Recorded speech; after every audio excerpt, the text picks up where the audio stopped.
China could now afford to dream about a different kind of future. Now, because before it had really become a football, it had been kicked around the world.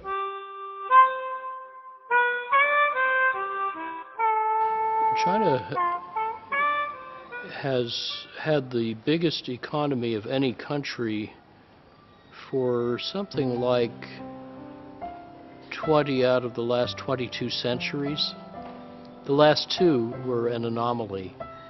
But around this time now, China is regaining its stature as the world's biggest economy, depending on how you count it.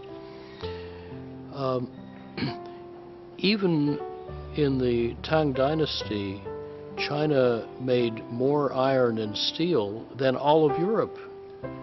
This went on for 100 or 200 years. So China has been for a long time a mighty economy and industrial power. And I think the same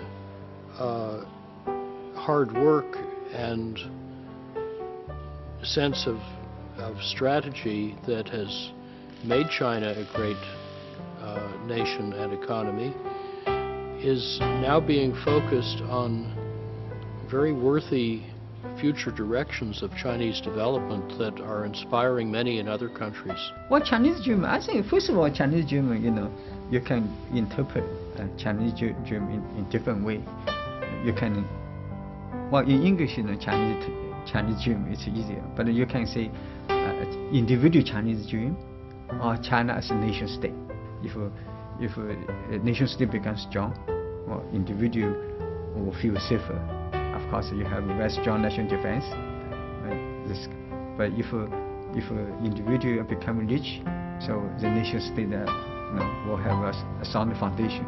So I think currently, actually, the China actually leadership people actually are moving, in those two directions, accordingly, right? At the state level, also at the individual level. China could now afford to dream about a different kind of future. Now, and so this marks a key break, I think. China now needs to think differently about itself. What sort of society are we trying to build? What are its characteristics? Urbanization, social welfare, levels of prosperity, and so on the one hand. And on the other hand, China could now think for the first time for how long? More than 150 years. About its own place in the world, its own future. Because before it had really become a football, it had been kicked around the world. It was so weak. But now it was no longer in that position. China was now transformed. China was strong. China could think about not only what its place should be in the world, but what its role was in the world. Even the beginnings of being a great power. What kind of great power? What is a great power? And all of these things have become possible. And Xi Jinping's notion of China dream is addressing this question.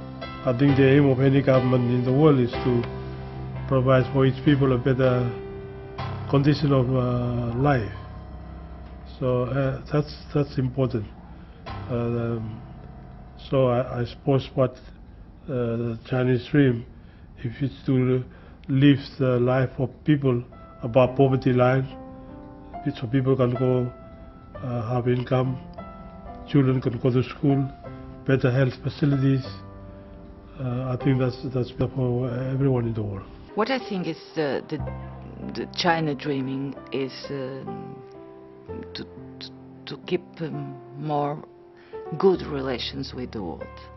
Because if China has good relations in the world, the people have better conditions also.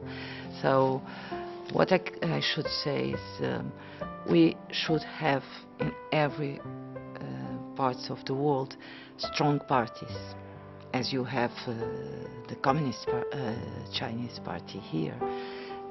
We should have strong parties with dream for their peoples and to have good governance. That's what we need, to have more conditions for the people. They need equal opportunities, good education, good health, good justice, and good social protection.